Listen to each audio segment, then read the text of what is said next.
जय श्री राधे। पूज्य श्री सद्गुरुदेव भगवान के चरणों में प्रणाम। पूज्य चक्र जी का जीवन चरित्र।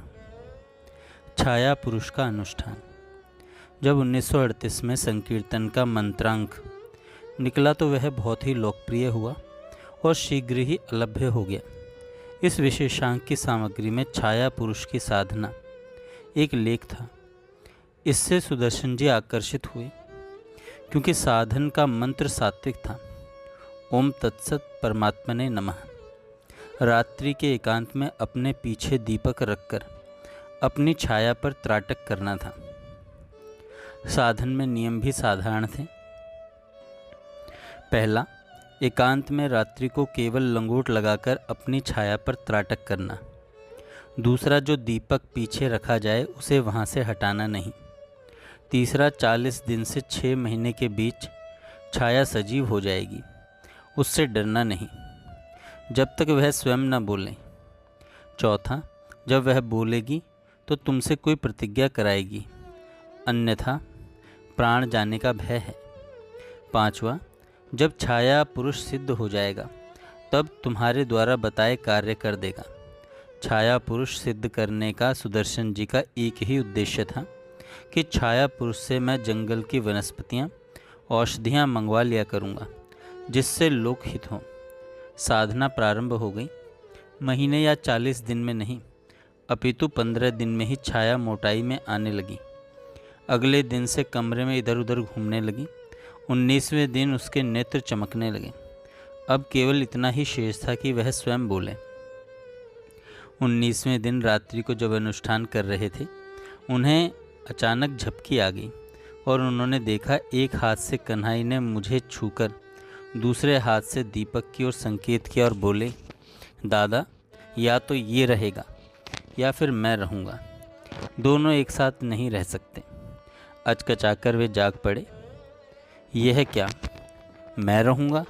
क्षणार्ध में बात समझ में आ गई।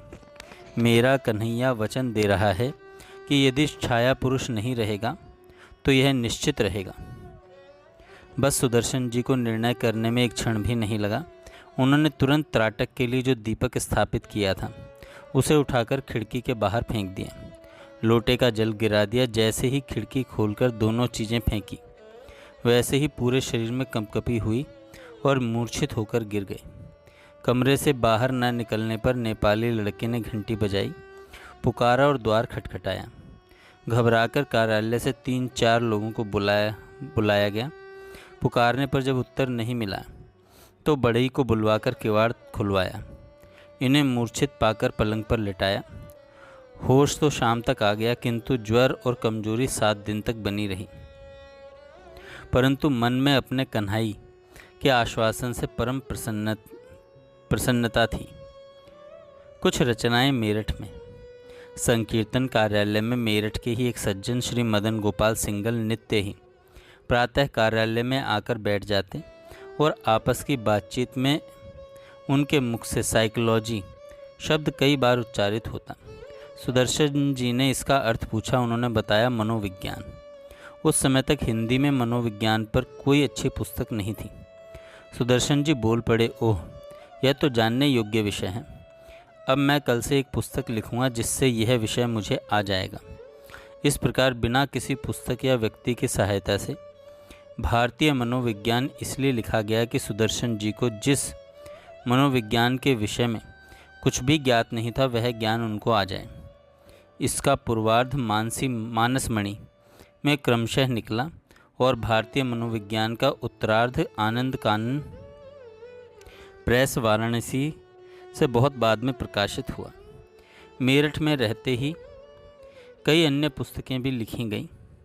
विशेषांकों के प्रकाशन के समय को छोड़कर अन्य समय में मेरठ में कम ही रहते। कभी वृंदावन चले जाते और कभी प्रभुदत्त ब्रह्मचारी जी के यहाँ झूंसी। एक बार गर्मियों में पंडित शांतनु विहारी जी द्विवेदी के साथ हरिद्वार गए थे। तब सुदर्शन जी ने अपनी 20 कहानियाँ पंडित द्विवेदी जी को दिखाई। उन्होंने अपने पास रख ली और गोरखपुर गए तब पूज्य भाई जी श्री हनुमान प्रसाद जी पोद्दार को दे दी। उन्होंने कल्याण के अंकों में क्रमशः प्रकाशित की, जिसका पारिश्रमिक प्रत्येक कहानी का 5 रुपये के हिसाब से 100 रुपये गीता प्रेस से वृंदावन सुदर्शन जी के लिए भेज दिया।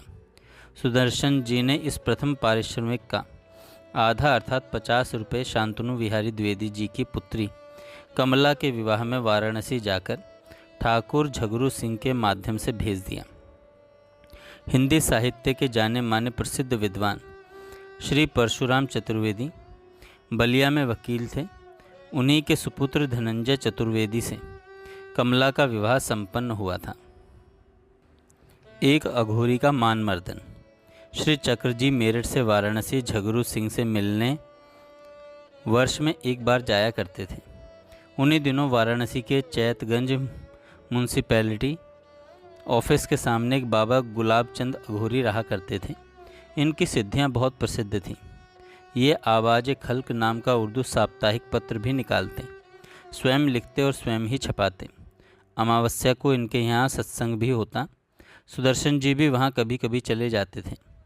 बाबा के कई चमत्कार प्रसिद्ध थे। एक चमत्कार सुदर्शन जी ने भी देखा।